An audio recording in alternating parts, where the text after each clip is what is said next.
Hello, Canucks fans, and welcome back to another episode of Canucks Conversation. My name is Dave Quadrelli. That is Harmon Dial. Our technical producer, the man at the controls, is Grady Sass. And our intern, Lachlan Irvin, is also in the house. We are all in the house. We are in our studio from the iconic Sheraton Wall Center in downtown Vancouver. It's starting to snow, Harm. Do you need to leave? It's okay. I didn't drive in today. I was at the rink because of morning skates, so it made it easier to just take transit in because, there's no way, again, with summer tires and rear wheel drive, I'd be an idiot to take my car out in this. So, I'll also say, I also have to ask, by the way, I've been meaning to do this ever since I started doing the show with you. Mm-hmm. What makes the Sheraton Wall Center iconic? Are you kidding me? I actually don't know.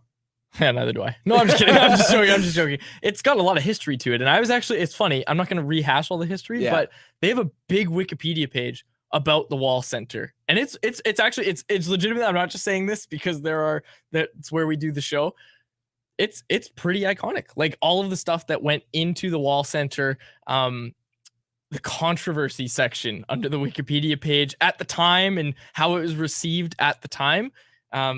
It doesn't make much sense now because there's a bunch of high rises, but people were very against a high rise being built. And at the time it was built, it was the tallest building in Vancouver. And that pissed off a lot of people. So anyways. Controversially built like a Jim Benning roster. No. It's still standing today. And it's done a great job of housing this very podcast, which we also should mention is brought to you by the great folks at HSBC Rugby Sevens. HSBC World Rugby Sevens is Western Canada's largest sporting event, and this year is the 9th time the event has visited Vancouver as part of the World Rugby Sevens series. From February 23rd to 25th, grab your friends and your best costume and head on down to BC Place to catch 12 women's and 12 men's sevens teams, including 2 Canadian squads, take to the pitch for 3 full days of jam-packed rugby and partying. Tickets are on sale now at vansevens.com, starting from just $40 per day. But you don't need to buy tickets per se, because you've got a chance to win some tickets courtesy of us. And that's because we've got a 4-pack of tickets for the entire weekend to give away. Text #sevens, that's SEVENS, to 778-402-9680 for your chance to win. We will be giving away a 4-pack each week until the event starting this week. So we're coming up close to when we'll be giving it away. Text #sevens to 778-402-9680 to win your chance to go check out Rugby Sevens. I know we probably can't actually do this, and I should have run this by our sales staff, but I think the person that wins, we should get to pick the costume that they wear. Sure, yeah. I think it's a great idea. If you want, if you win the tickets and you want us to pick your costume, I've got a few ideas. I think it'll be a good time. It'll be a good time for sure. And I think, Harm, you and I got to get out there as well.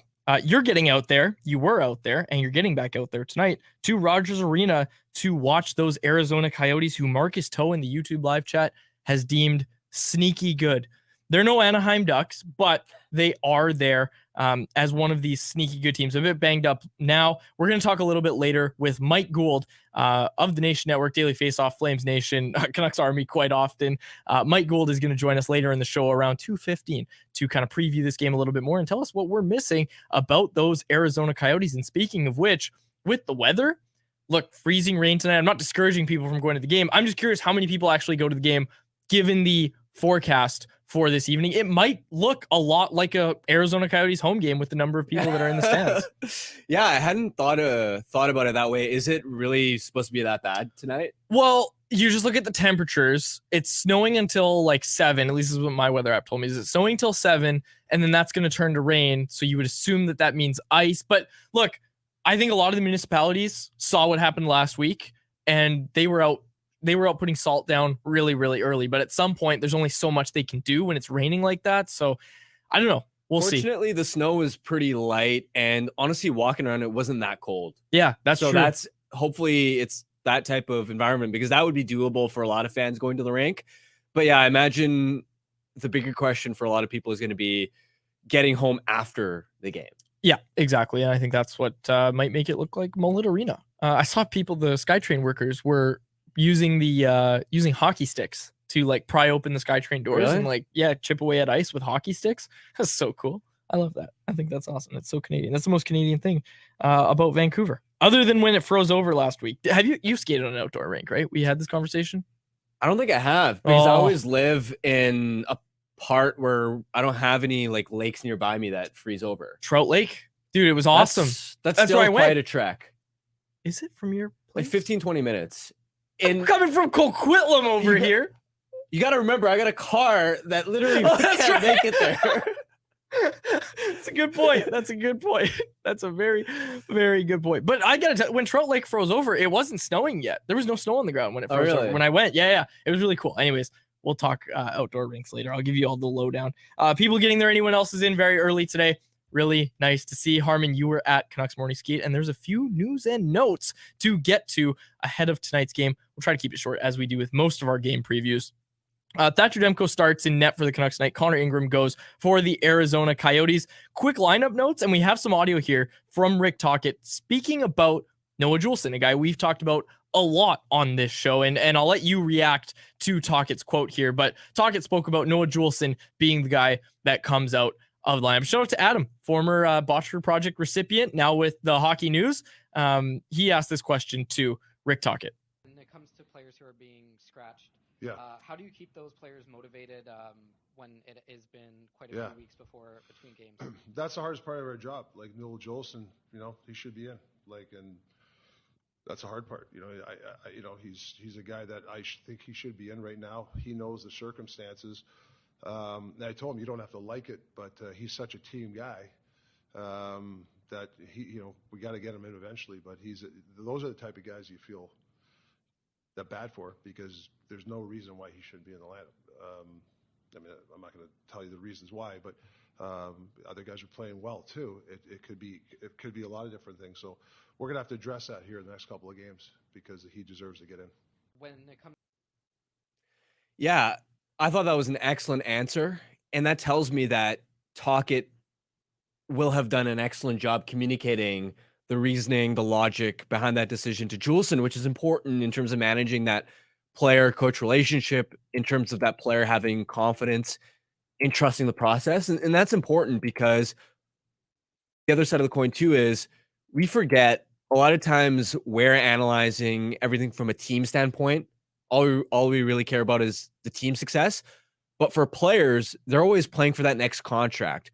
They're always trying to look out for their careers. And so for players, it's not just about team success. It's also about, hey, I want to make sure that, and it's not even so much selfish, but you want to make sure that you're put in an opportunity to succeed, and it puts pressure on guys. And what Tocchet said about how well Juulsen received it, being a teammate. I spoke to Juulsen after morning skate for a separate story, and he was still in pretty good spirits. Those are the types of guys you need in a locker room to make sure you don't have situations where players are upset with their lack of opportunity and it affects the team's chemistry, because there are players that would turn sour and wouldn't quite feel part of the team in that same way if they feel they're not getting the opportunity they deserve. And I think this also puts a bit of a spotlight now on Ian Cole, and watching his performance. Of course, didn't have the best game against Columbus on the ice for a couple of goals against.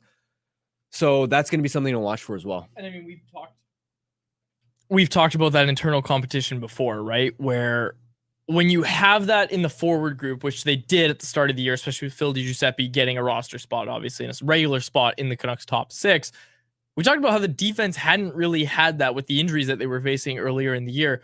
With Noah Juulsen elevating his game, it raises the bottom line. It raises the standard of that entire defense group, right? Like, it's going to make guys like Ian Cole, play to keep their spot in the lineup. Whereas earlier in the season, we would have never talked about Ian Cole even being a guy who you might want to rest every now and then. They needed Ian Cole every single night to start the year. So Noah Juulsen raising his game has had a very, very positive effect on the Canucks lineup as a whole. This was another note from Morning Skate that I wanted to get to.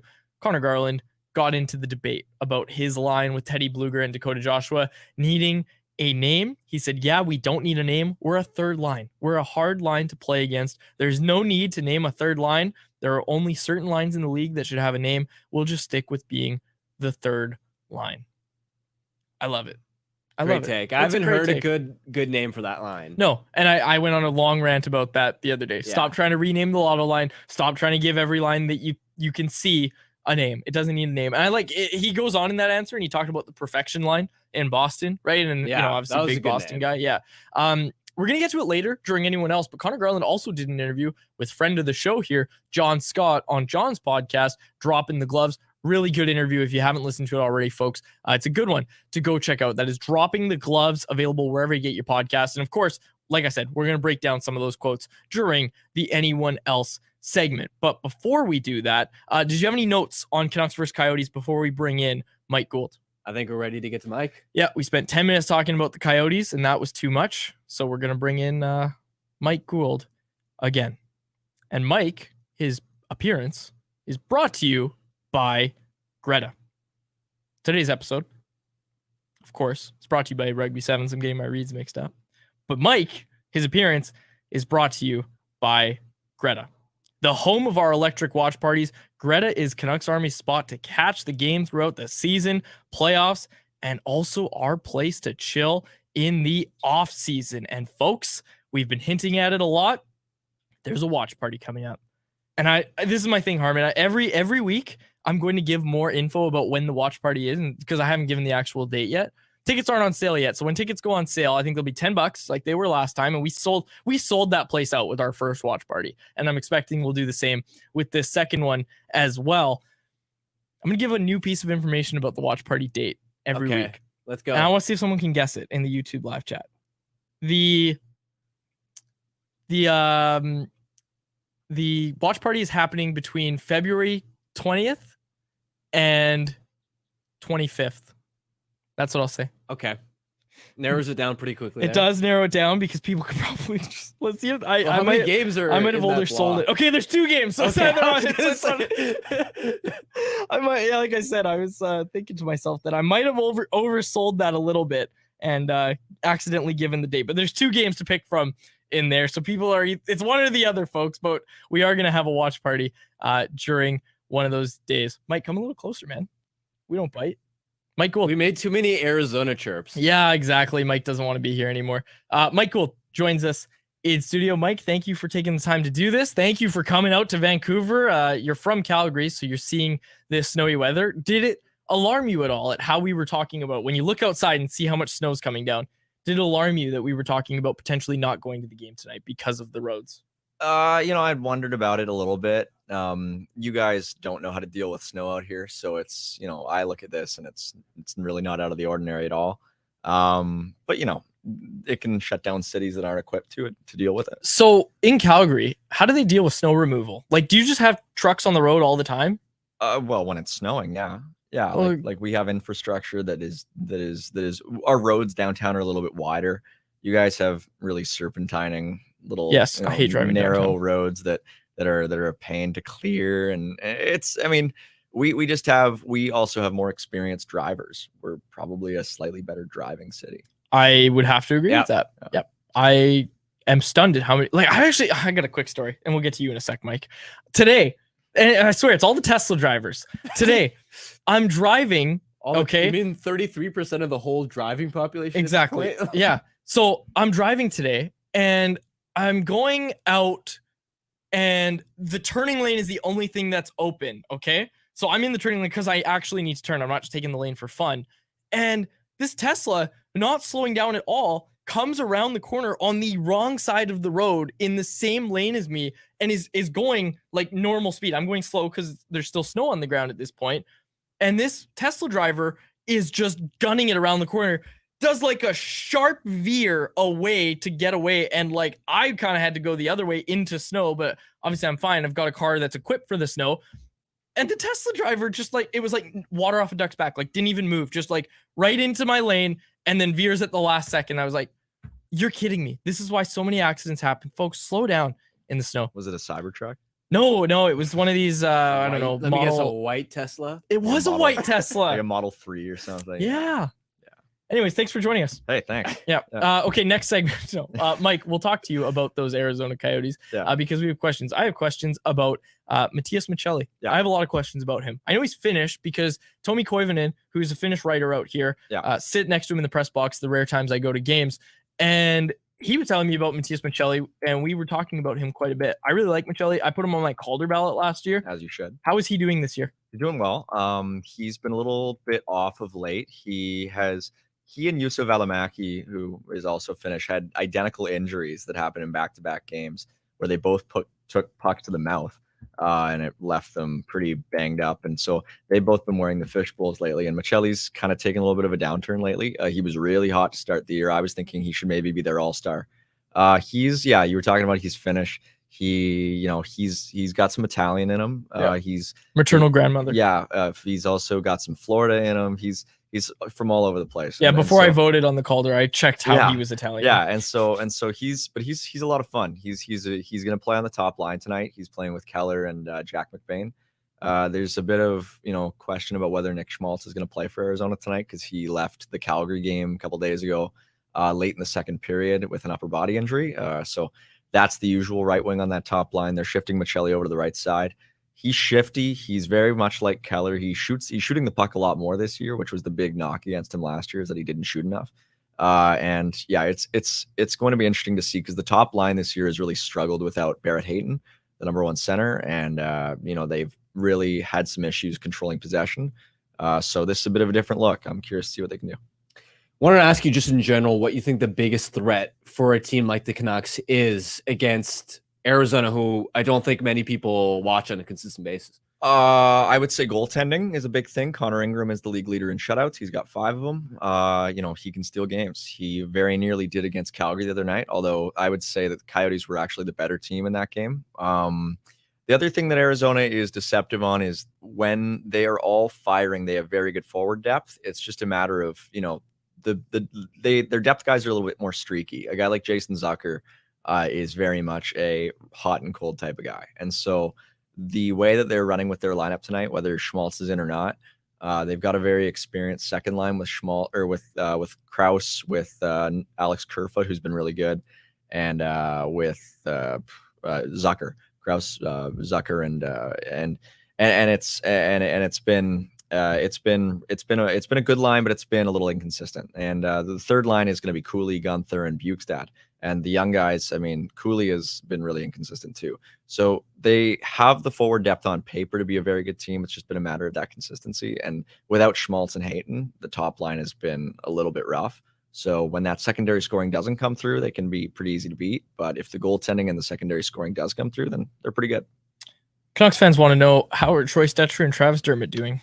Stecher's been really good. This is Stecher's second year with the Coyotes. He was traded to the Flames at the deadline last year in a bit of a funny trade with the Richies going the other ways and Connor Mackey. And, Stecher, everybody in Vancouver knows who Troy Stecher is. He's a meat and potatoes, heart and soul guy who will, he's a little guy, the kind of guy who you wouldn't think that a coach would love because he's not the biggest guy. He's like quadrilli sized. But, he really does what he needs to do to endear himself to his coach. And he's playing on a pairing right now with Michael Kesselring, who's been really good. Just this big offensive defenseman who they got from Edmonton in the Nick Bukestad trade last year. That's been a really good pairing. Travis Dermott's playing with Matt Dumba. Dermott has been, he's been mostly healthy this season. I know that was a big thing with when he was with the Canucks. He couldn't stay healthy. He's been all right. He's on a 2-way deal. He's been a fixture. Like he's been able to stay in over guys like Josh Brown and Välimäki lately.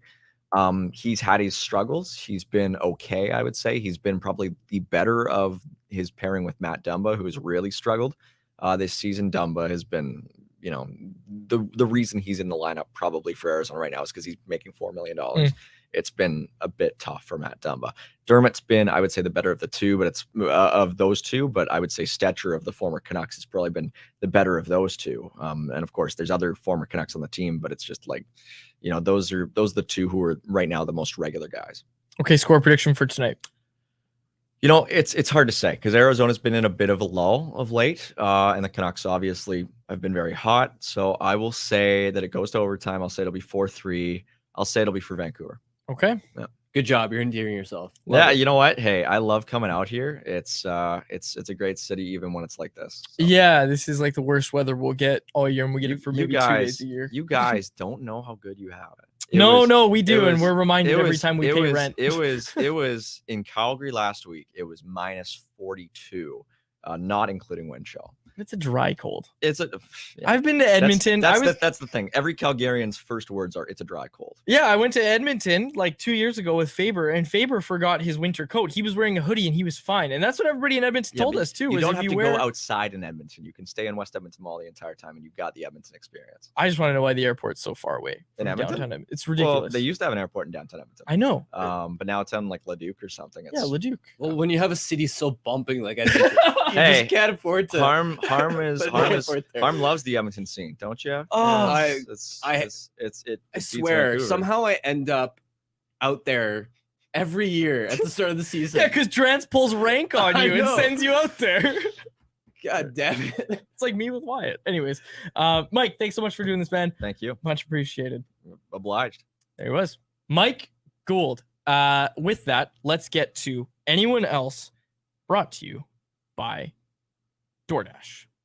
It's time for anyone else, presented by, you guessed it, folks, DoorDash. It's our listeners' chance to get involved and hit us up in the YouTube live chat, and it's also our listeners' chance to get 25% off and 0 delivery fees on their first order of $15 or more.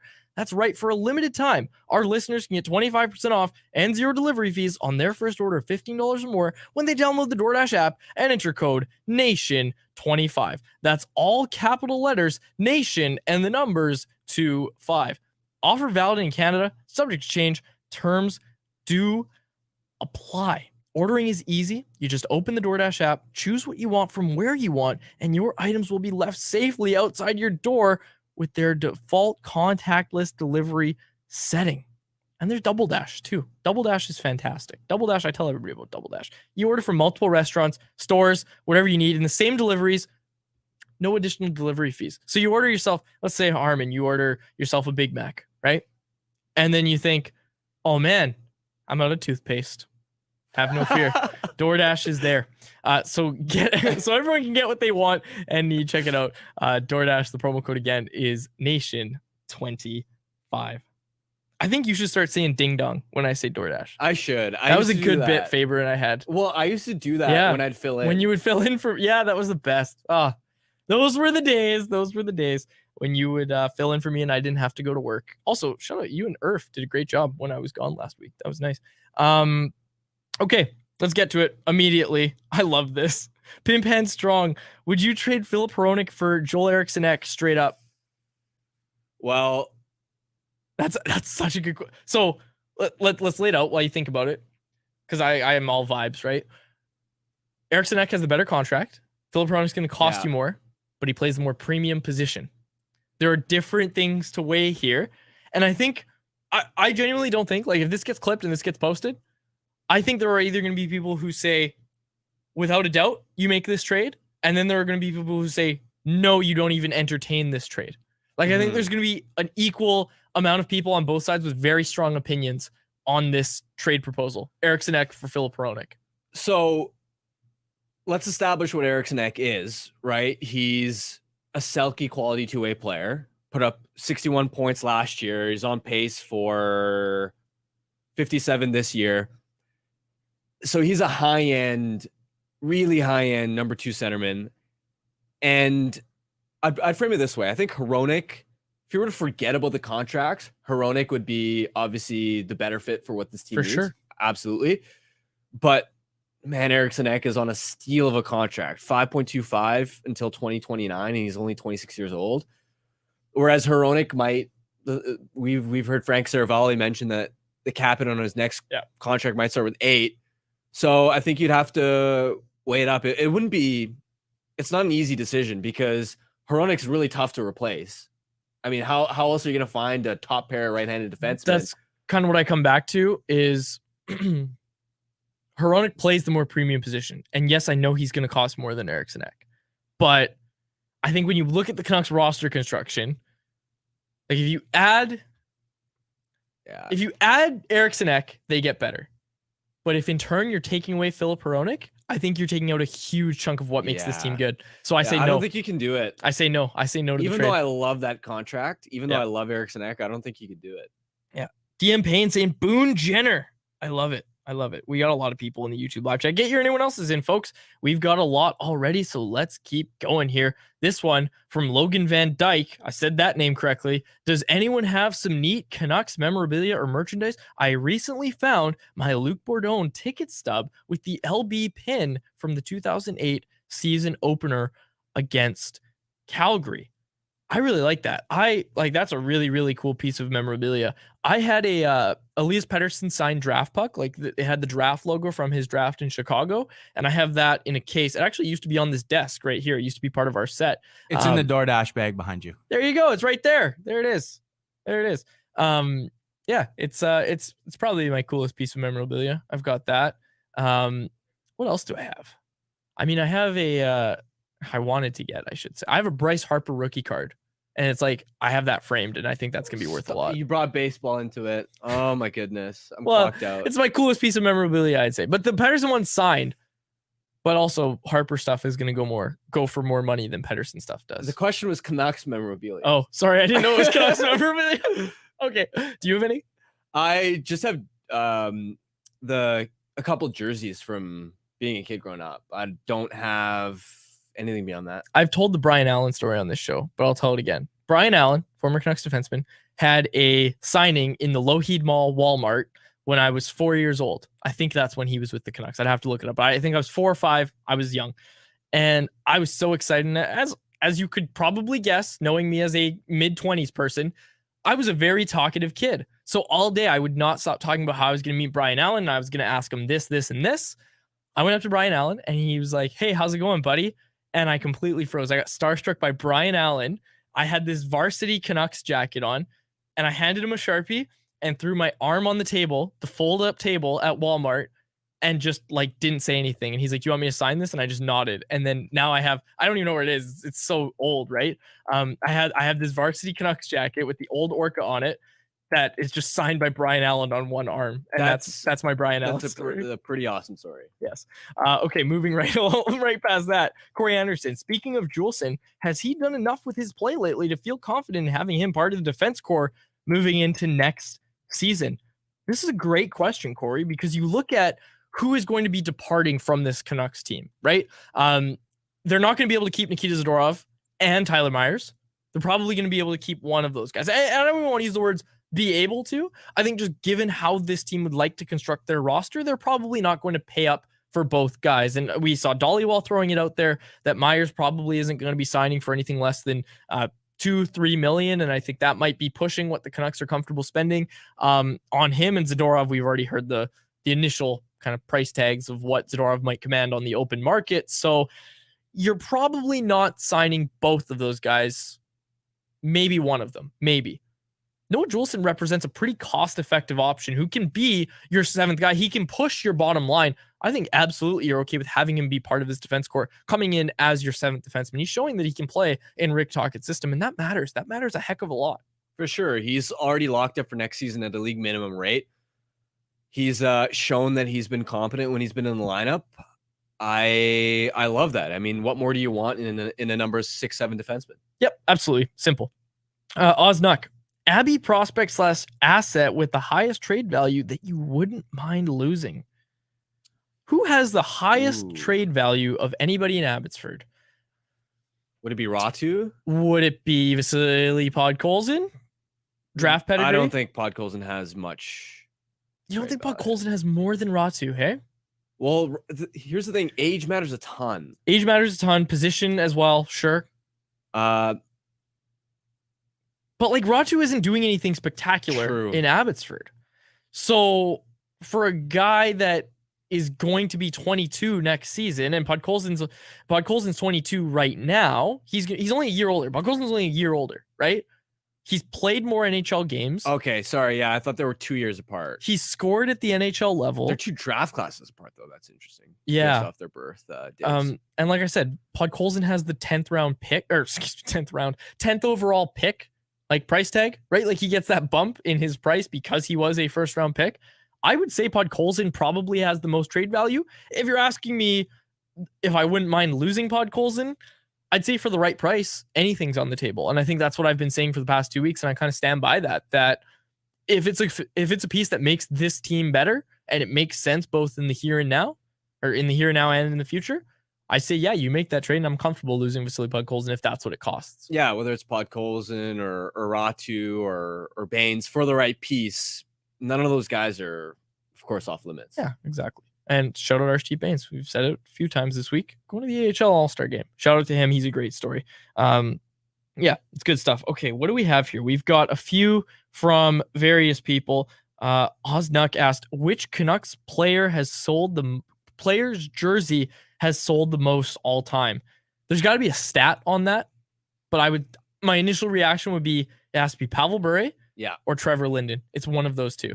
Yeah, Luongo's probably up there too. Oh, Luongo. I was gonna go with Roberto. Do you actually know the answer, Grady? No, I'm just thinking relevancy and longevity and kind of, he had the superstar attachment before he came here with Florida too. If this isn't out there, I think I'm gonna send it. I had a Luongo jersey, so yeah. I'm gonna send my a own message. bias is coming in. I'm gonna try to send a message to NHL PR, Canucks PR, see if they have the data on hand. My favorite thing that I did in the offseason was, and it wasn't even with PR, it was just from people within the Canucks organization. I didn't bother PR during the summer. Don't worry, folks. I was trying so hard to find out what happened to that RC Orca blimp. Oh, yeah. And nobody knows. Nobody knows. Like, Trevor Linden would probably be up there too, just because there's a lot of, older heads, let's say, that probably worshipped him during the 94 run. And then when he came back too, would be my guess. Did you say Linden? I said him. Grady interrupts my Orca talk. Bertuzzi, Naslund. Yeah, that's the thing is this is just purely based off what I see at the rink. Kessler. Henrik Sedin jerseys sold better than Daniel Sedin jerseys over the course of the two's career. Yeah, I think so. Definitely. Yeah. I think it might be a wide margin too. The Exa jerseys, Grady brought those up. Luongo was by far the most popular. Yes, undoubtedly. He was my favorite player growing up, kind of in that era. And yeah, that RC Orca blimp that used to drop like blockbuster coupons and stuff. Nobody knows what happened to it. And we're trying very, very hard at Canucks Army to get to the bottom of it. Okay. Jesse C. What goes on the name bars if the two Petterssons ever play together? I thought about this. In New Jersey, Luke Hughes and Jack Hughes, their jerseys just say Hughes. It doesn't say L Hughes or J Hughes, right? Yeah, no, it doesn't. So I think it's the exact same thing here. It's just going to say Pettersson, because why would you do E Pettersson if it's not even going to be different? I think it's just going to say Pettersson, and you should be able to tell who's who. They're going to be. That's the thing is, when you sit away or you don't even need to see the jersey numbers to know which player's which. I'm sure fans understand this too. When you're watching on TV, you know who the players are based on their skating strides. I think it's going to be pretty easy to tell which ones center Elias Pettersson and which ones defenseman Elias Pettersson as well. Okay, is that it? DPD is a good nickname, by the way. I don't know if you were. I don't like DPD. It. No, why? I'm against What do you it. like better? DPD is a little inappropriate, maybe one might say.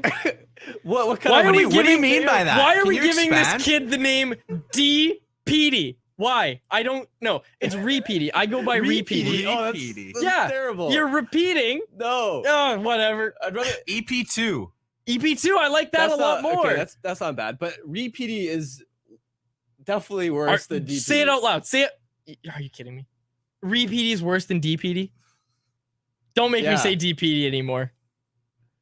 I still don't get it. I don't know. What are you talking about? This is a family show. You got your mind in the gutter, man. Whatever. Okay. Do we have anything else here? This is interesting. This is from Ty David, and I don't think we agree with this because we've thrown this out a lot, and I don't want to rehash the whole argument, but Ty David, this is his opinion, so I want to read it. Stand pat this year. The window to win just opened, and teams rarely win the cup in the first year they become contenders. Don't waste trade equity. Respectfully, I disagree. And Jim Rutherford had an interview with Patrick Johnson of the Province yesterday, and he kind of repeated the same thing that, we're going to make some moves at the deadline, and it sure looks like this team are going to be buyers at the deadline.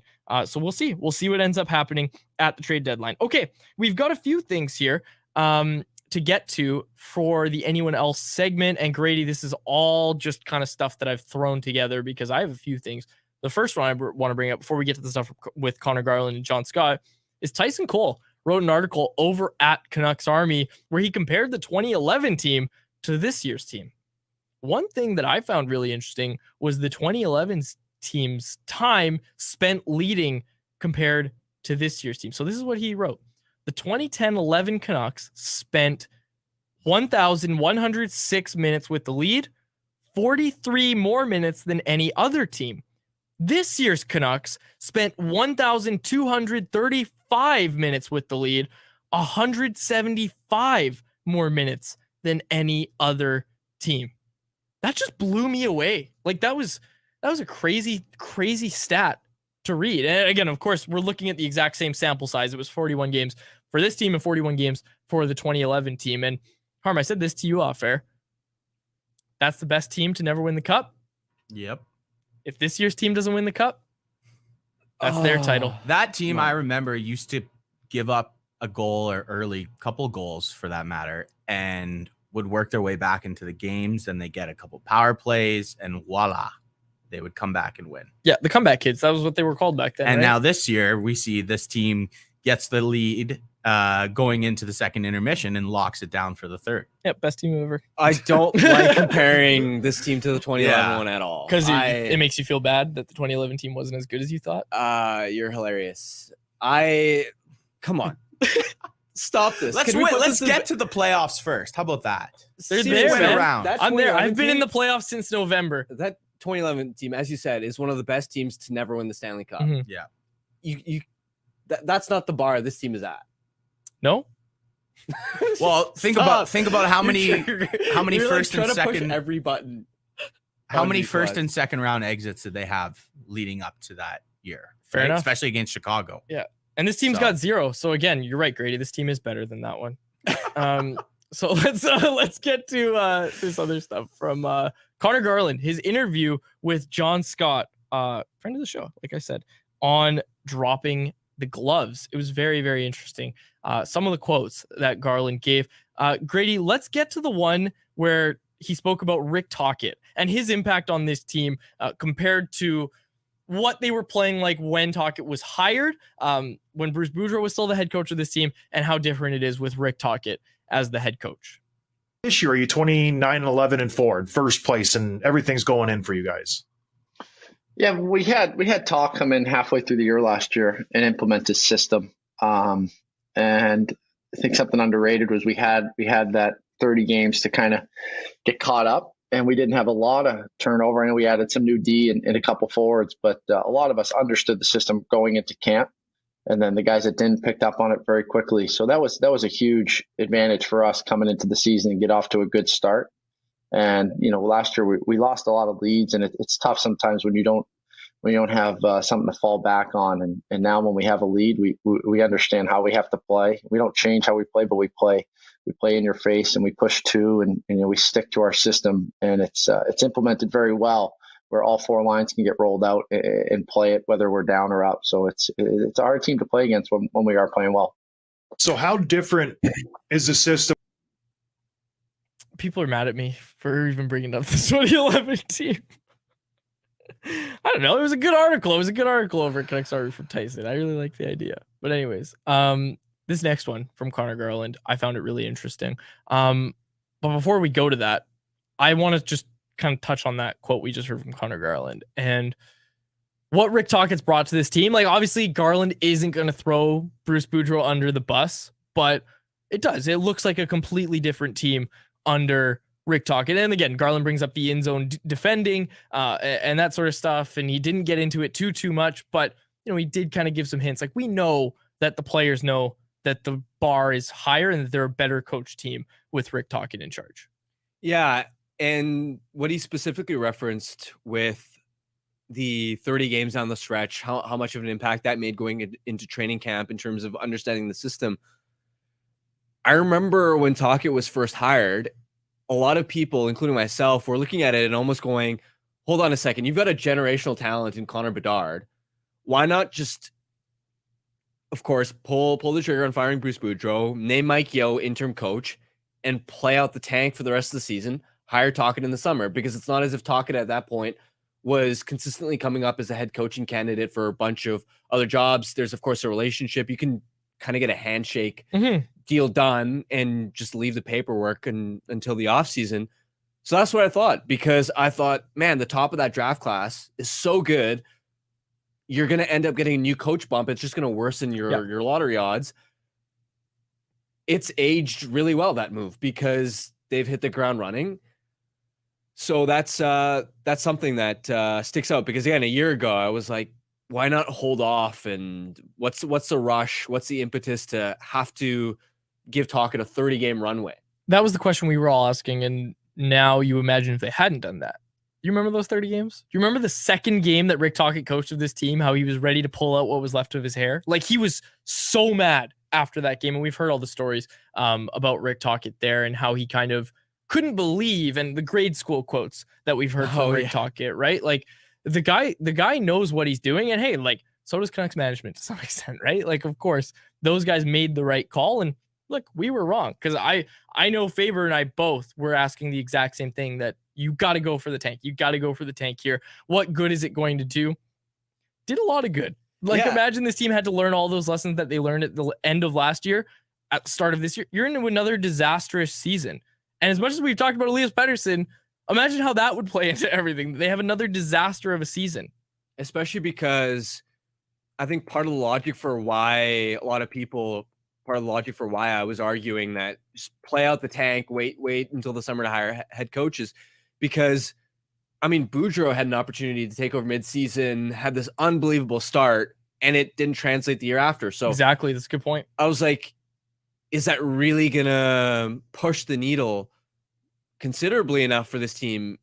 Yet it has. So kudos to management and Tocchet. Absolutely. Grady, do you have something you want to say? Yeah, that interview with Garland, what I thought was super interesting, and then I'll expand it on how the Canucks Army angle comes in. So he talked about how they're getting their sticks in the lanes and keeping guys to the outside. And one of your writers today, Quads, Stéphane Roger, wrote about the whole PDO, mystery, if you want to call it, and why that number isn't likely to regress a lot is because the save percentage, the team save percentage of the Canucks is super high right now, because they're actually able to get a lot of saves from the outside, which are easier, obviously, to stop. So that's going to increase your overall save percentage. That was an interesting article. I encourage people to go read it today. And Harmon Quads, I'm interested to hear your thoughts on that. That's a great point, actually, and we'll talk about the PDO thing a little bit. And shout out to Jackson McDonald on Roxy Fever. I was listening to Roxy Fever, and he brought up the idea that PDO is a stat that obviously takes 5-on-5 save percentage and 5-on-5 shooting percentage and just combines them. And I think when you're looking at this team, you need to separate the two and figure out which one is unsustainable, because I think one of those is unsustainable and one is just like, yeah, okay, we knew the Canucks were going to get good goaltending. Right. So like, yeah, but even that can be volatile. I'm just saying, like, that is more likely to sustain itself. But remember, last year the Canucks had the worst one of the worst 5-on-5 save percentages in the NHL. Well, yeah, but Datshenko's not hurt. That's the point, right? But even when he was healthy, he had that tough start. Yeah, think about all those high danger, cross crease through the Royal Road chances. I mean, there's a lot that goes into it, but yeah, I'm not gonna. And too, like we've talked about, there is like superstar talent here that knows how to pick their spots. Whether it's Brock Besser, Elias Pettersson reloading when he gets a puck, JT Miller skating downhill. Like, these shots are beating NHL goalies cleanly. It's not like they're little trickle in dribblers, off a defenseman's stick or foot and goes in. Yeah, I'm sure there's luck obviously involved in this, but the superstar talent in the end of the day over an 82 game season is going to rise to the top. And that's without a guy like Andrei Kuzmenko, who had, the best shooting percentage in NHL history last year. I like it. This is from Osnuck in the chat. Random info. Tocchet and Naslund were once line mates. You go look at Marcus Naslund's numbers in Pittsburgh. How shocked do you think Rick Tocchet was when he came to Vancouver and saw Naslund's number in the rafters? Wow, I hadn't made that connection. That's pretty. I want to ask Rick about that. I think that's a really interesting thing. Thank you, Osnuck, for that.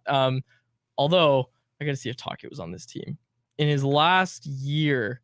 Yeah, no, he wasn't on the team. Okay, so wow. So when Naslund started to turn it around in Pittsburgh, the season that he put up 19 goals and 33 assists through 66 games, 52 points in 66 games, that season, Rick Tocchet was not on the Pittsburgh Penguins. The seasons before, I'm trying to check if Tocchet was on this team. He was. No, he wasn't.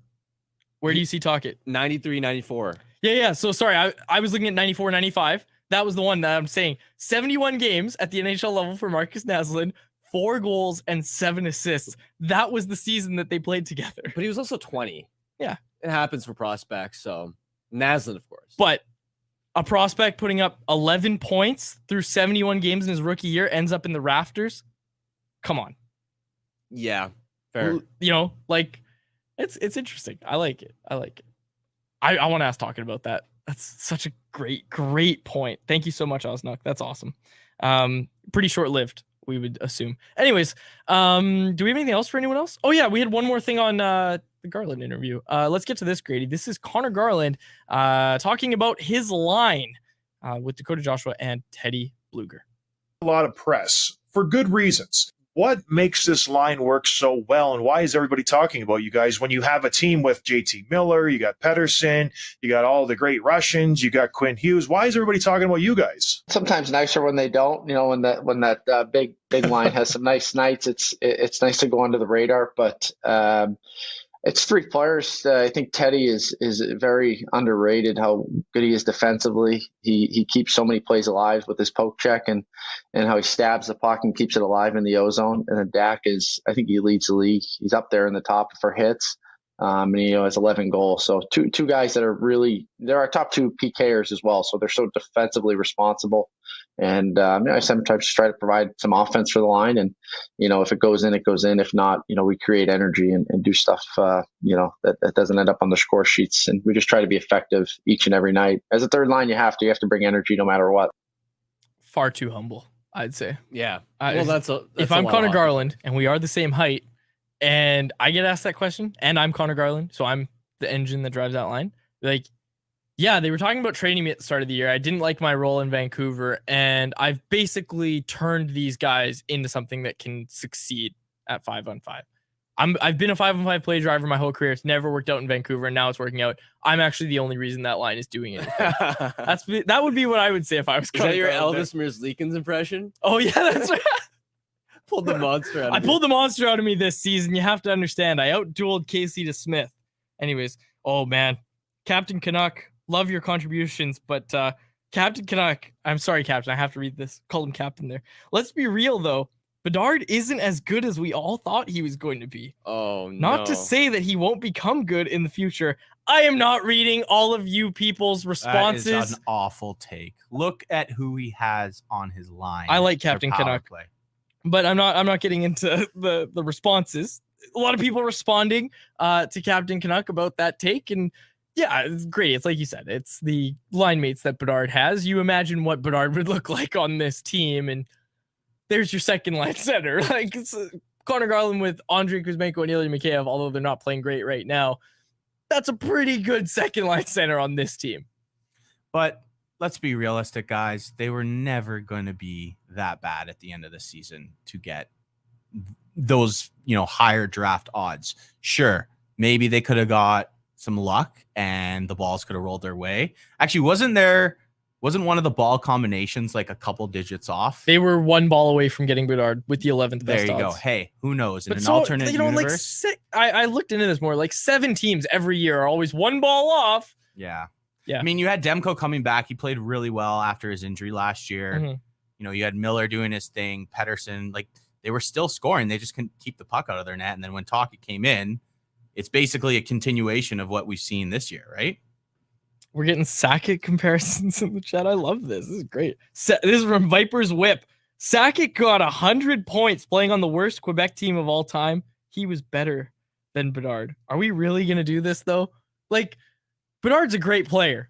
Probably going to be one of the best players in the league. Different era, man. Different era, but also Sakic's a Hall of Famer. Like, Sakic's one of the best players of all time. Bedard's played what? 35, 40 games? Yeah, and I don't think anybody was saying Bedard is going to go down as one of the best players of all time, but, he might be one of the best players in the league for some time.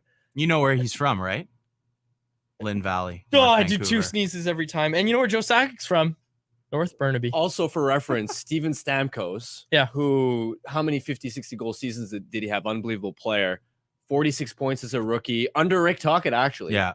But look who he had to play with. He had Marty St. Louis and Vinny Lecavalier on that team, right? Mm-hmm. Yeah, so Brad Richards too. Are we aiding Captain Canucks argument? Are we turning this into Bernard actually sucks? No, but the point is, like, Austin Matthews comes in the league. He has Mitch Marner. He has William Nylander.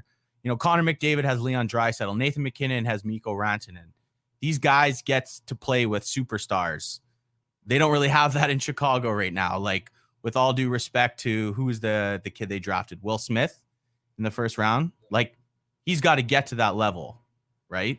There's still so many pieces away they have in Chicago to build. What were you going to say? McKinnon also only had 63 points as a rookie. The following year had 38 points in 64 games. And now look at what Nathan McKinnon is. Yeah, it's not always a gradual, up trajectory development. But it should be if you're good at hockey. Which you aren't. Anyways.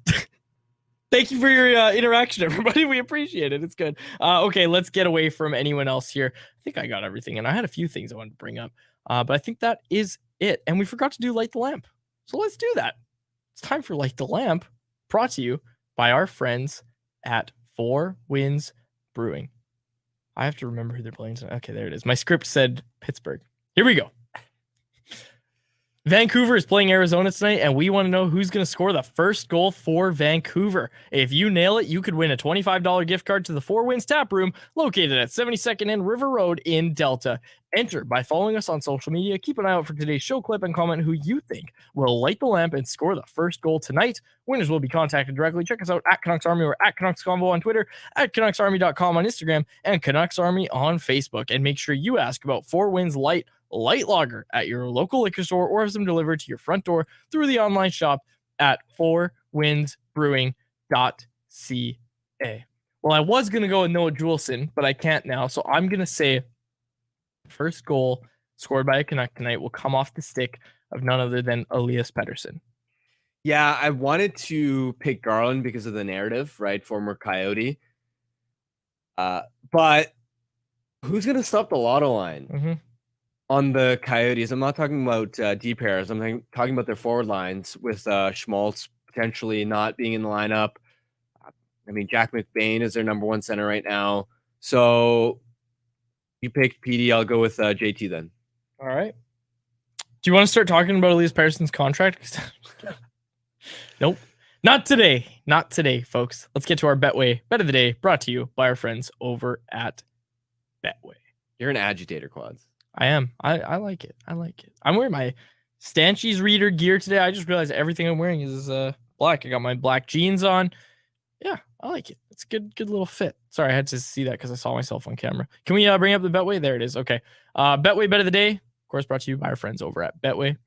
Vancouver Canucks to beat the Arizona Coyotes tonight. A $10 bet at minus 210 odds returns you $14.76 over on Betway. The Canucks are very good on home ice. The Coyotes are not very good. They're a little bit banged up right now as well. It's going to be, the Canucks are going to win tonight. 19 plus play. If you choose to play, please play responsibly over at Betway. We'll wrap it up there for my co-host, Harmon Dial, our technical producer, Grady Sass, and our intern, Lachlan Irvin. My name is Dave Gugelli. Thank you so much for listening to another episode of the Canucks Conversation. Canucks Conversation with Harmon and Quads every weekday at 2 p.m. Be sure to check it out on the Canucks Army YouTube channel. And if you missed it, go check it out on your favorite podcast catcher app.